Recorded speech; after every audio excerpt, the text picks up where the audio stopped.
Now, as to why he did this, why did he enter into this kind of dialogue with his soul? Well, he was at midlife. Like the world-weary man, he was rather depressed with the way things had been going lately. And so he decided to go to another level. He'd been living at one level with what he calls in the book, the spirit of the times, and now he drops to another level. And just to explain a bit of why he does that, you have to know a little bit about Jung's life and where he was in his life's trajectory at this particular moment. The Red Book begins on the 12th of November, 1913. And if we back up from that date, we see that Jung was in a very particular place in his life. He was born in 1875, so in 1913 he was 38 years old. In 1900, at the age of 25, he came to Zurich and entered the Berkholzli Clinic as a psychiatric student and resident. He studied there with a famous psychiatrist named Eugen Bleuler. He did his scientific studies with the word association experiment. He published very early, became famous very early with his writings and his books.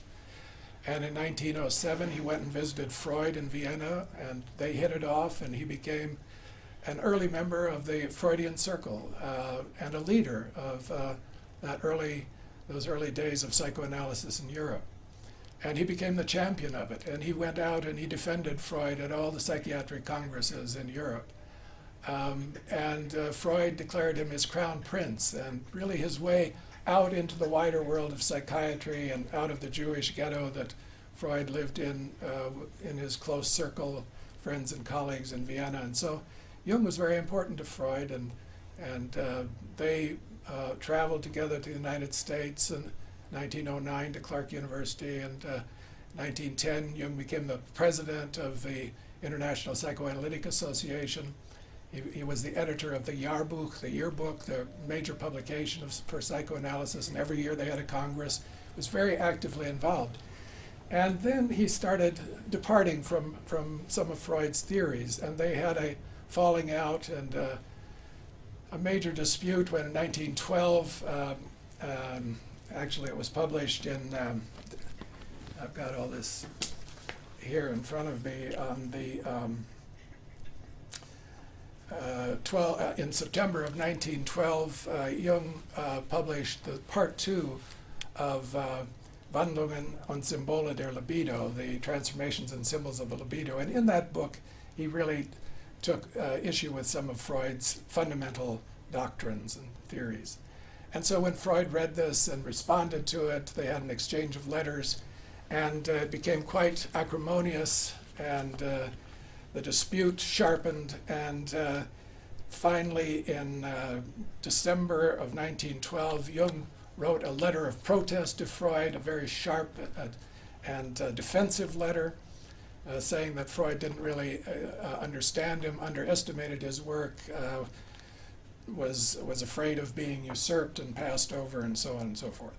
And on the 6th of January, 1913, now we're entering into 1913, the critical year. On the 6th of January, Jung wrote his final letter to Freud, his final personal letter to Freud, the last sentence of which is, "Der Rest ist Schweigen," a quotation from Hamlet, "the rest is silence." And so they never exchanged much in the way of personal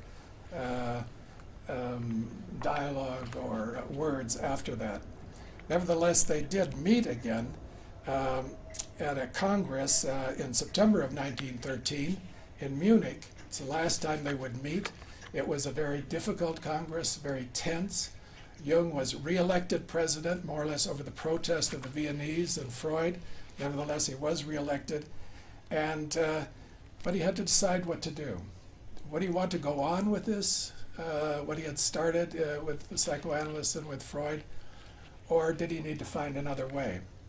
On the 27th of October, he writes a letter to Freud, an official letter resigning his editorship in the Jahrbuch, in the journal. He had been the first and only editor to that point. And in that letter he says that he had heard through another source that Freud was questioning his bona fides, his fidelity, his good faith. And therefore, he felt he couldn't work anymore in this position as editor of the Jahrbuch, and he resigned it. That was the 27th of October. On the 12th of November, this would be roughly 2 weeks later, he has his first, what we call active imagination, the first entry into the black books that will then become the material that he uses to create the red book a couple of years later. And this period of time, from the 12th of November 1913 until the 19th of April 1914, comprises the entire span of all the material, of all the primary material, let's say, all the lava, all the source material that is in the Red Book. So that's a period of about 4 or 5 months. On the 19th of April, he concludes with the sentence that ends what is called the Liber Secundus, the second part of the Red Book, which we'll talk about later, with the words, "This is the way." And the next day, he sends a letter to the IPA and he resigns his presidency from the IPA. So why did he do it? He was struggling with a decision. Should he go on doing what he had been doing in the world? And through this inner work, this meditation, these active imaginations, he came to the decision, no, this is not the way. I have another way. I've found another way. And we'll see what that is as we go into the contents of the Red Book. What did he find? What is his way? Why did he resign? Because he found a very different way from anything that he'd been pursuing before that time.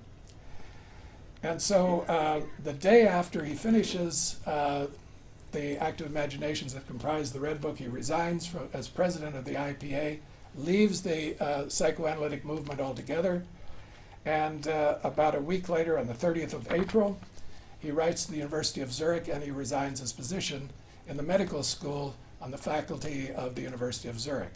So again, he leaves another position, another worldly position, and now he's really on his own. He's on a totally different path than he had been professionally before this time. And so you can attribute to his inner work these decisions to leave, to go another way. Very important, very critical moment in his life.